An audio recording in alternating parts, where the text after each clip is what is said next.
keeper number 9, Ronaldo Mata. Right now at 10:30, a possible government shutdown could be on the horizon. As Jason Carl tells us, avoiding the shutdown all comes down to the border wall.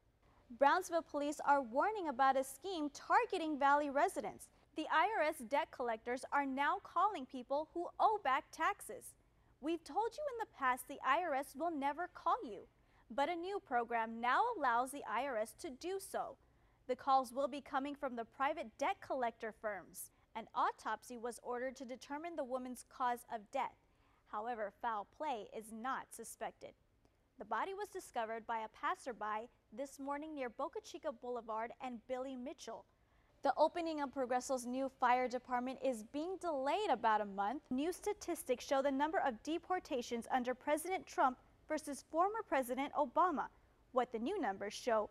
But first, now even though Tropical Storm Nate is thousands of miles away from the Rio Grande Valley, we are seeing the impact through our Gulf Coast. Let's take a look at your daily planner. We start off the morning at 66 degrees, and then by noon they go up 12 degrees at 78 degrees, and then by 5 o'clock 83 degrees. So let's take a look at what your rain chances for the next few days will look like. 40% chance of some isolated showers on Thursday, and then by Friday and Saturday they drop down to 20%.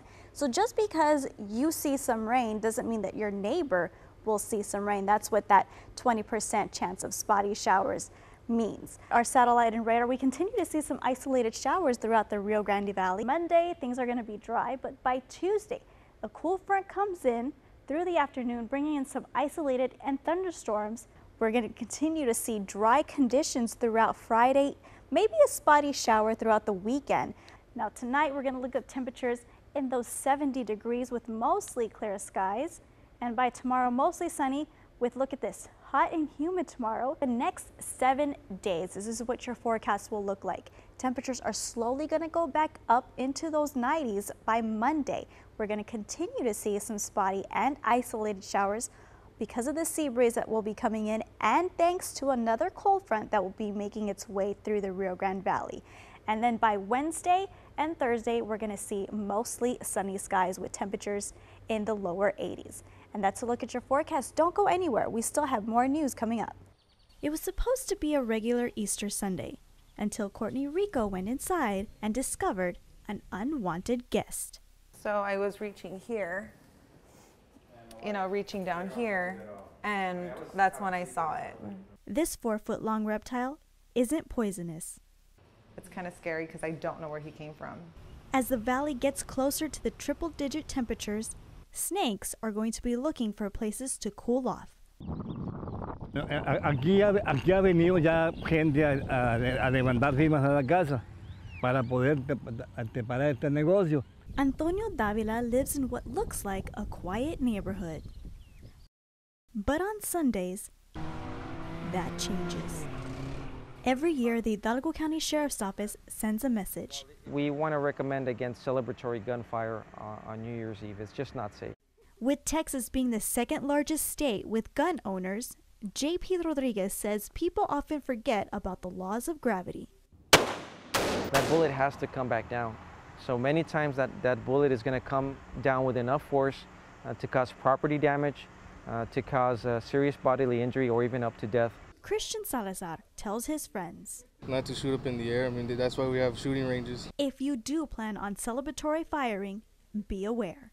There is a potential for criminal charges. What we've seen sometimes on social media, people posting videos, and they're not shooting in the air. They're actually shooting at angles where that bullet's going to travel a long distance and it's going to land somewhere. Video locator is something that we get details about an incident that happened in, let's say, a neighborhood. We don't know the exact address of where this happened, but we do know the street. So what we do is we go out and we shoot the neighborhood. Houses, mailboxes, trash cans, street signs, anything that pertains to where this incident happened. Now, you always want to keep an open mind about these video locators because sometimes these locators can turn into a story. Every so often in our newscast, you're going to see reporters in their stand-ups. So what are stand-ups? Stand-ups is when a reporter stands in front of the camera and gives you a brief explanation of some information. It's a different way of telling the story. The more creative these reporters are, the more entertained you are. At the end of every newscast, you see viewers just like yourself hand gesturing 5 is number 1. And every time you see us, you ask us to record you and your friends gesturing 5 is number 1. It's your 5 seconds of fame. Now what if I told you the idea of 5 number 1 came from a viewer just like yourself? Tomorrow is a federal holiday.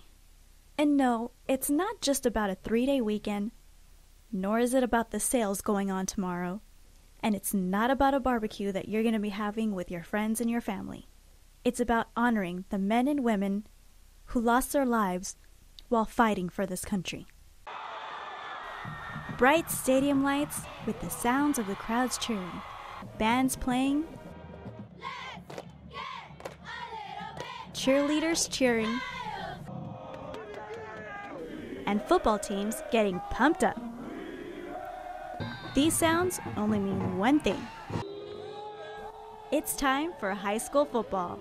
Just because my eyes and ears are behind the camera doesn't mean I'm shielded from emotions of someone who's suffering from a tragedy. And this is how a team works together to make sure one weather live shot looks like magic. And as we end my perspective with a few selfies for our social media pages, and I shot all of these highlights in my boots. For a photographer's perspective, I'm Elette Garza for Channel 5 News, Sunday, 10:30.